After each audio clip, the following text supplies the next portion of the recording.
ਬਿਸਮਿਲ੍ਲਾਹਿਰਰਹਿਮਾਨਿਰਰਹੀਮ अस्सलाम वालेकुम। तो की हाल चाल है जी तुहाडे सब दा। उम्मीद करनी है कि तुसी सब होवोगे खैरियत दे नाल। ते इत्थे बन रहा जी दोपहर का लंच, क्योंकि गर्मी दियां दोपहरां ने और दोपहर वेले हुण जिहड़ा वे ओह भुख भी लगदी है। तो असी इत्थे बना रहे सां बैंगन दा भरथा नाल तंदूर वाली रोटी, ते उहदे नाल असी बनाई दुध दी कच्ची लस्सी।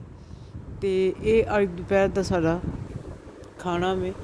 और बैंगन का भरथा जोड़ा वे ये ठंडा होंदा वे। अज तो मैं यह भरथा बनाया, किसी दिन मैं यदा दही दे विच जोड़ा वे भरथा जोड़ा वे वो बनावांगी, यानी कि उन्होंने असी बैंगन का रायता भी कह सकते हैं, कद्दू का रायता भी। ये वो चीज़ां ने कि जिहड़ियां गर्मियां दे विच जिहड़ियां ने वो ठंडियां होंदियां ने और इन्हां दा इस्तेमाल भी लाजमी करना चाहिए वे। ते नाल नाल तुसी रेसिपी भी देखते जाओगे और मेरी जिहड़ी एक गल वे वो भी तुसी नाल गल्लां भी मेरियां सुनते जाओगे। अज तो काफ़ी टाइम पहला मैं एक घरां च कम करन वाली औरत की कहानी उहदी ज़ुबानी सुनी और मैं उन्होंने अपनी फेसबुक के उपर भी लिखिया। कहानी कुछ इस तरह सी कि काम करन वालियां औरतां जिहड़ियां ने उन्हां दियां भी मजबूरियां हुंदियां ने कि जदों नकम्मे मर्द मिल जान और कमा के बीवी नूं ना खवा सकन तो जाहिर है बीवी बेचारी फिर की करेगी, कोई ना कोई हथ पल्ला तो मारेगी ही सही ना। किधरे घरां च काम कर लेगी, जे पढ़ी लिखी होएगी तो जॉब करेगी, या घर दे विच कोई छोटी मोटी अकैडमी या इस तरह का काम करके बैठ जाएगी। तो इस तरह ही घर च काम करने वाली जुबैदा की कहानी है।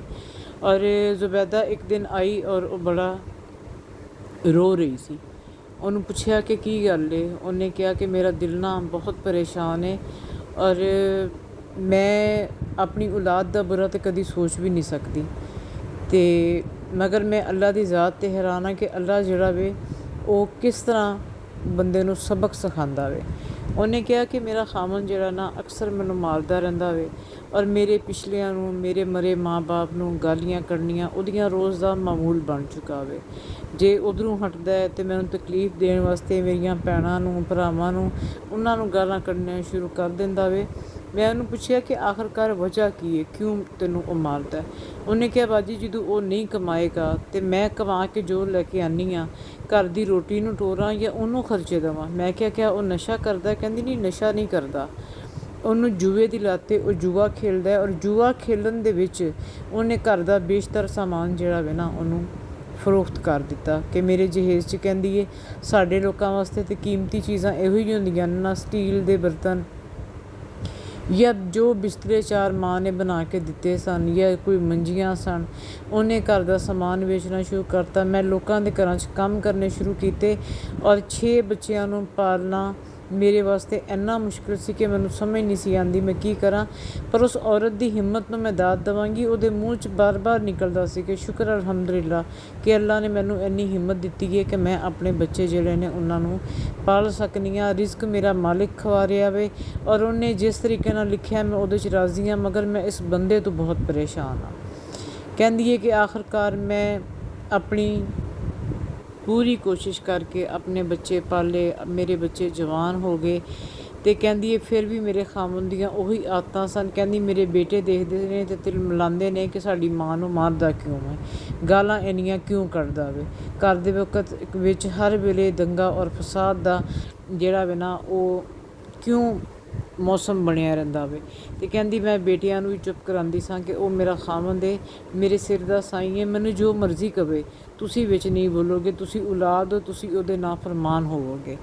कहंदी है इस तरह करदियां करदियां जिंदगी जिहड़ी है ना वो मेरी इस बंदे नाल गुजर गई। कालियां तो सिर च चिट्टे वाल आ गए। कहंदी वो वक्त भी आ गया कि जदों मैं अपनी बेटी जिहड़ी है ना उहदी शादी करन दा वक्त आ गया। कहंदी गुरबत विच असी रे, गरीबी दावे दा जो भी मेरे कोल सी मैं अपनी बेटी नूं समान दिता। कहंदी मेरे खामन नूं अपनी बेटी नाल बहुत प्यार सी कि मेरी एक बेटी और 5 मेरे बेटे ने। तो बाजी मेरा खामन जिहड़ा सी ना वो बेटी की शादी करन वास्ते भी कहंदा सी मैं तां ब्याह नहीं करना, ये मेरी अखां तो दूर चली जाएगी। कहंदी मगर बेटियां जिहड़ियां ने उन्हां नूं सदा घरां दे विच बिठाया तो नहीं जाता, चाहे बादशाह दी होए या फकीर दी होए। तो गल बिल्कुल इस तरह ही है कि असी बेटियां जिहड़ियां वा वो अज माँ बाप दे घर हैगे आ ਤੇ ਪਲ ਗੁਜ਼ਰਦਿਆਂ ਪਤਾ ਵੀ ਨਹੀਂ ਚੱਲਦਾ ਤੇ ਕਦੋਂ ਅਗਲੇ ਘਰਾਂ ਨੂੰ ਸਾਨੂੰ ਤੋਰ ਦਿੱਤਾ ਜਾਂਦਾ ਵੇ। ਤੇ ਕਹਿੰਦੀ ਏ ਬੇਟੀ ਦੀ ਸ਼ਾਦੀ ਕੀਤੀ, ਉਹਨੂੰ ਅਗਲੇ ਘਰ ਤੋਰਿਆ। ਤੇ ਕਹਿੰਦੀ ਏ ਮੈਂ ਉਹਦੀ ਪਲ ਪਲ ਦੀ ਖਬਰ ਲੈਂਦੀ ਸਾਂ, ਉਹਦੇ ਘਰ ਜਾਂਦੀ ਸਾਂ ਤੇ ਜੋ ਮੇਰੇ ਕੋਲ ਹੋ ਸਕਦਾ ਸੀ, ਖਾਲੀ ਹੱਥ ਨਹੀਂ ਸਾਂ ਜਾਂਦੀ। ਕਹਿੰਦੀ ਬਾਜੀ ਕਦੀ 1.5 ਲੀਟਰ ਦੀ ਬੋਤਲ ਉਹਦੇ ਵਾਸਤੇ ਲੈ ਜਾਂਦੀ ਸਾਂ, ਕਦੀ ਕੋਈ 4 ਕੇਲੇ ਬਾਹਰੋਂ ਲੈ ਜਾਂਦੀ ਸਾਂ। ਕਹਿੰਦੀ ਇਸ ਤਰ੍ਹਾਂ ਕਰਦਿਆਂ ਮੇਰੀ ਬੇਟੀ ਇੱਕ ਬੱਚੇ ਦੀ ਮਾਂ ਬਣ ਗਈ ਕਿ ਉਹਨੇ ਕਦੀ ਸਾਨੂੰ ਆਪਣੇ ਘਰ ਦੀ ਕੋਈ ਗੱਲ ਨਹੀਂ ਸੀ ਦੱਸੀ। ਅਸੀਂ ਹਮੇਸ਼ਾ ਉਹਨੂੰ ਵੇਖਦੇ ਸਾਂ ਅਤੇ ਖੁਸ਼ ਹੁੰਦੇ ਸਾਂ ਕਿ ਚਲੋ ਸ਼ੁਕਰ ਅੱਲਾ ਦੀ ਜ਼ਾਤ ਦਾ ਕਿ ਬੇਸ਼ੱਕ ਗਰੀਬ ਹੈਗੇ ਆਪਣੇ ਘਰ 'ਚੋਂ ਖੁਸ਼ ਹੈਗੀ ਏ, ਹੱਸੀ ਖੁਸ਼ੀ ਆਉਂਦੀ ਏ, ਹੱਸੀ ਖੁਸ਼ੀ ਜਾਂਦੀ ਏ। ਅਤੇ ਨਾਲ ਹੀ ਉਹਨੇ ਜ਼ਾਰੋ ਕਤਾਰ ਰੋਣਾ ਸ਼ੁਰੂ ਕਰ ਦਿੱਤਾ। ਉਹਨੂੰ ਮੈਂ ਪੁੱਛਿਆ ਵੀ ਤੂੰ ਕਿਉਂ ਇਸ ਤਰ੍ਹਾਂ ਰੋ ਰਹੀ ਹੈ, ਗੱਲ ਕੀ ਹੈ? ਕਹਿੰਦੀ ਗੱਲ ਇਸ ਤਰ੍ਹਾਂ ਹੈ ਕਿ ਜਿਸ ਤਰ੍ਹਾਂ ਅੱਜ ਮੇਰੀ ਬੇਟੀ ਰੋਂਦੀ ਮੇਰੇ ਘਰ ਵਿੱਚ ਆਈ ਔਰ ਮੈਂ ਦਿਲ ਪਕੜ ਕੇ ਬੈਠ ਗਈ ਕਿ ਯਾ ਅੱਲਾ ਖੈਰ, ਕਿ ਮੈਂ ਤਾਂ ਕਦੀ ਵੀ ਇਹਨੂੰ ਇਸ ਤਰ੍ਹਾਂ ਨਹੀਂ ਦੇਖਿਆ ਅਤੇ ਅੱਜ ਕੀ ਹੋ ਗਿਆ। ਅਤੇ ਉਹਨੇ ਆ ਕੇ ਆਪਣੀ ਮਾਂ ਨੂੰ ਕਿਹਾ ਕਿ ਮਾਂ ਅੱਜ ਮੇਰਾ ਦਿਲ ਫਟ ਗਿਆ, ਮੈਂ ਕਦੀ ਵੀ ਤੁਹਾਨੂੰ ਕਿਸੇ ਨੂੰ ਕੋਈ ਗੱਲ ਆ ਕੇ ਨਹੀਂ ਸੀ ਦੱਸੀ, ਅਤੇ ਜਦੋਂ ਮੇਰਾ ਖਾਵੰਦ ਮੈਨੂੰ ਮਾਰਦਾ ਹੈ ਜਾਂ ਮੈਨੂੰ ਗਾਲਾਂ ਕੱਢਦਾ ਹੈ ਅਤੇ ਮਾਂ ਤੈਨੂੰ ਅਤੇ ਅੱਬੇ ਨੂੰ ਵੀ ਨਾਲ ਗਾਲਾਂ ਕੱਢਦਾ ਹੈ। ਅਤੇ ਅੱਜ ਤਾਂ ਇੰਤਹਾ ਹੋ ਗਈ ਜਦੋਂ ਉਹਨੇ ਅੱਬੇ ਨੂੰ ਗਾਲਾਂ ਕੱਢੀਆਂ ਅਤੇ ਮੈਂ ਆਪਣਾ ਬੱਚਾ ਵੀ ਉੱਥੇ ਛੋੜ ਕੇ ਅਤੇ ਵਾਪਸ ਆ ਗਈ। ਕਹਿੰਦੀ ਮੈਂ ਉੱਥੇ ਬੈਠ ਕੇ ਰੋਣਾ ਸ਼ੁਰੂ ਕਰ ਦਿੱਤਾ ਅਤੇ ਮੇਰਾ ਖਾਵੰਦ ਕਹਿੰਦੀ ਇਹ ਬਾਹਰ ਬੈਠਾ ਸੁਣ ਰਿਹਾ ਸੀ ਔਰ ਉਹ ਅੰਦਰ ਆਇਆ ਅਤੇ ਕਹਿੰਦੀ ਆ ਕੇ ਉਹਨੇ ਮੇਰੇ ਪੈਰ ਪਕੜ ਲਏ ਔਰ ਮੈਨੂੰ ਕਿਹਾ ਕਿ ਮੈਨੂੰ ਮਾਫ਼ ਕਰ ਦੇ, ਮੈਂ ਤੇਰੇ ਨਾਲ ਜ਼ਿਆਦਤੀ ਕਰਦਾ ਸਾਂ ਅਤੇ ਅੱਜ ਮੇਰੀ ਧੀ ਦੇ ਅੱਗੇ ਆ ਗਿਆ। ਕਹਿੰਦੀ ਮੈਂ ਕਿਹਾ ਨਾ, ਮੈਂ ਤਾਂ ਕਦੀ ਵੀ ਨਹੀਂ ਸੀ ਚਾਹਿਆ ਕਿ ਮੇਰੀ ਔਲਾਦ ਦੇ ਅੱਗੇ ਆਵੇ, ਉਹ ਤੇਰਾ ਮੇਰਾ ਮਾਮਲਾ ਵੇ, ਅੱਲਾ ਜਾਣੇ ਤੂੰ ਜਾਣੇ ਅਤੇ ਮੈਂ ਜਾਣਾ, ਮਗਰ ਔਲਾਦ ਤੇਰੀ ਵੀ ਹੈ ਅਤੇ ਔਲਾਦ ਮੇਰੀ ਵੀ ਹੈ। ਅਤੇ ਕਹਿੰਦੀ ਹੈ ਉਸ ਤੋਂ ਬਾਅਦ ਫਿਰ ਕੀ ਹੋਇਆ ਕਿ ਮੈਂ ਆਪਣੀ ਬੇਟੀ ਨੂੰ ਲੈ ਕੇ ਉਹਦੇ ਘਰ ਖੁਦ ਗਈ ਅਤੇ ਜਾ ਕੇ ਉਹਦੇ ਖਾਵੰਦ ਨੂੰ ਸਮਝਾਇਆ ਅਤੇ ਉਹਨੂੰ ਕਿਹਾ ਕਿ ਇਸ ਤਰ੍ਹਾਂ ਗੁਜ਼ਾਰੇ ਨਹੀਂ ਹੁੰਦੇ, ਉਹਦਾ ਕੋਈ ਕਸੂਰ ਹੋਵੇ ਸਾਨੂੰ ਦੱਸ, ਅਸੀਂ ਉਹਨੂੰ ਸਮਝਾਵਾਂਗੇ, ਅਤੇ ਬਿਲਾ ਵਜ੍ਹਾ ਤੋਂ ਉਹਨੂੰ ਮਾਰੇ ਕੁੱਟੇ। ਅਗਰ ਤੂੰ ਮੈਨੂੰ ਗਾਲ ਕੱਢ ਲਈਏ ਤਾਂ ਕੋਈ ਗੱਲ ਨਹੀਂ, ਜਿਹੋ ਜਿਹੀ ਤੇਰੀ ਮਾਂ ਉਸ ਜਿਹੀ ਮੈਂ ਮਾਂ, ਅਤੇ ਮਾਵਾਂ ਔਲਾਦ ਨੂੰ ਮਾਫ਼ ਕਰ ਦਿੰਦੀਆਂ ਨੇ। ਅਤੇ ਉੱਥੇ ਬੈਠੇ ਬੈਠੇ ਮੈਨੂੰ ਇੱਕ ਖਿਆਲ ਆਇਆ ਕਿ ਮਰਦ ਕਹਿੰਦਾ ਹੈ ਕਿ ਔਰਤ ਜਿਹੜੀ ਹੈ ਉਹ ਮੇਰੇ ਪੈਰ ਦੀ ਜੁੱਤੀ ਹੈ। ਮੈਂ ਕਹਿੰਦੀ ਹਾਂ ਕਿ ਮਰਦ ਅਗਰ ਇਸ ਗੱਲ ਨੂੰ ਸੋਚ ਲਵੇ ਕਿ ਉਸ ਜੁੱਤੀ 'ਚ ਪਏ ਜਿਹੜੀ ਔਰਤ ਦੇ ਪੈਰ ਨੇ, ਉਹਨਾਂ ਪੈਰਾਂ ਥੱਲੇ ਹੀ ਤਾਂ ਮੇਰੇ ਰੱਬ ਨੇ ਜੰਨਤ ਰੱਖੀ ਹੈ। ਅਗਰ ਇੰਨੀ ਸਾਰੀ ਗੱਲ ਨੂੰ ਸੋਚ ਲਿਆ ਜਾਏ ਤਾਂ ਮੇਰਾ ਖਿਆਲ ਹੈ ਕਈ ਘਰ ਟੁੱਟਣ ਤੋਂ ਬਚ ਜਾਣਗੇ, ਕਈ ਘਰ ਜਿਹੜੇ ਨੇ ਉਹ ਆਬਾਦ ਹੋਣਗੇ।